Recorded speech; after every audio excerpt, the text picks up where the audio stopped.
አይ ሩታ አሁንማ ተነቅቶብሽ በዚህ ውጣ ናውጣ ናውረድ ምናምን ምናምን። አሁንማ ስለተነቀብሽ ምንም ልታድርጊ አትችይም። ሁሉም ነቅቶብሻል። ኮሜንታተሮች የተባሉ በሙሉ ነቅተውብሻል። በቃ እንኳን እነሱ ይቅሩና ማለት ነው። አብርሽ ራሱ ነቃብሽ። ዛሬ ነገርሽ ልክሽን ማለት ነው። ልክሽን ነግሮሻል። ምክንያቱም አንቺ ባታድርጊው እነዚያ በጎች የተባሉት ማለት ናቸው። እነዚያ በጎች የተባሉት እነሱ ያድርጉታል። አሊያም ደግሞ አንቺ መክረሻቸውም በውስጥ አንቺ መክረሻቸውም ልታድርጊም ትችያለሽ። ይሄንን ወራታት ሳይሆን ሳምንታትን ብለሻል አይደለ? ቀናታት ሳምንታት ነው ያልሽው። እኔ ደግሞ እንደው ይቺ ነገር ትፈጸምና አብርሽ እንደው በቃ እንደው እያጎበደደ ምን እያለ ወደ አንቺ ከተጠጋሽ ማለት ነው፣ እሺ ብሎ ከተቀበለሽ አብርሽ በቃ ሙሉ በሙሉ እንደተደረገበት ነው። ይሄን ነገር ደግሞ ጠንቅቃችሁ እንድታውቁ ፈልጋለሁ። ምን እንደማድርግ እናንተም ታውቃላችሁ። እንደው ጊዜያታት ሊፈጅብኝ ይችላል ማለት ነው። ጊዜያታት ሊፈጅብኝ ይችላል። ጠብቁ ብቻ። አብርሽ ይመለሳል ወደ ሩታ አይመለስም። ይችን ነጥብ ብቻ ያዙልኝ፣ ሌሎቻችሁ ማለት ነው።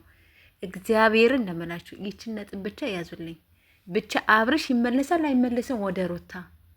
የሆነ ነገር ከተደረገበት አብርሽ እንደው አሸሸ ገዳይ እያለ ሩታዬ ምናምን እያለ በቃ እንትን እያለ ከተጠጋት በቃ ሙሉ ለሙሉ እንደተደረገበት ነው የምናውቀው ማለት ነው። ሙሉ በሙሉ ማለት ነው። ግን ፈጣሪ አምላኬ ይቅር በለኝ። እኔንም ሌሎቻችሁ የምታስቡ ሰዎችም ካላችሁም ይቅር በላችሁ ጊር ማለት ነው። እኔ እንጃ እኔ ምን ብዬ እንደምናገርም አላቅም። ብቻ ግን አብርሽ ይመለሳል አይመለስም የሚለውን አብረን እናያለን። እሱን ሁላችንም የምናየው ይሆናል። ሌላው ደግሞ ማለት ነው አሁን የምትሽለጨለጩ አንዴ በልጁ አሁን በአብርሽና የሁለታችሁ ልጅ እንደሆነ እናውቃለን ማለት ነው። በልጁ አንቺ አታልሽ አብርሽን ልትይዥ ነበረ። አንቺ እኮ ማለት ነሽ የራቆት ፎቶ የያሽበት ከዚያም አልፎ ደግሞ እቃ ያሳጠብሽ እኮ ጀግና ሴት እኮ ነሽ አንቺ ወራዳ ነሽ የምር። አንቺ አሁን ወንድም አለሽ ትባያለሽ? አትባይም።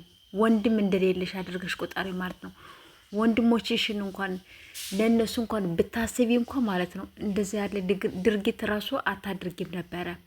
በአደባባይ መሳቂያ እስከሚሆን ድረስ እቃ ያሳጠብሽው አንቺ እኮ የማን ጀግና ነሽ የምትባይ? አሳዳጊ የበደልሽ በልሽ ቤተሰቦችሽ በቃ እናቴ መስራው ነው የሚታዩኝ። እኔም እናት አባቶቼ ትላልቆች ናቸው፣ እነሱ መስራው ነው የሚታዩኝ። ገባሽ አይደለ?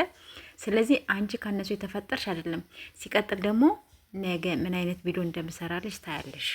እስከ ዛሬ ድረስ ሰርቼብሽ አላውቅም አይደለ? ጠብቂኝ፣ ነገ አዘጋጅቻለሁ። ነገ ጠዋት ጠብቂኝ። ምን አይነት ቪዲዮ፣ እንዴት ሆነሽ እንደመጣሽ፣ እንዴት ሆነሽ እንደሄድሽ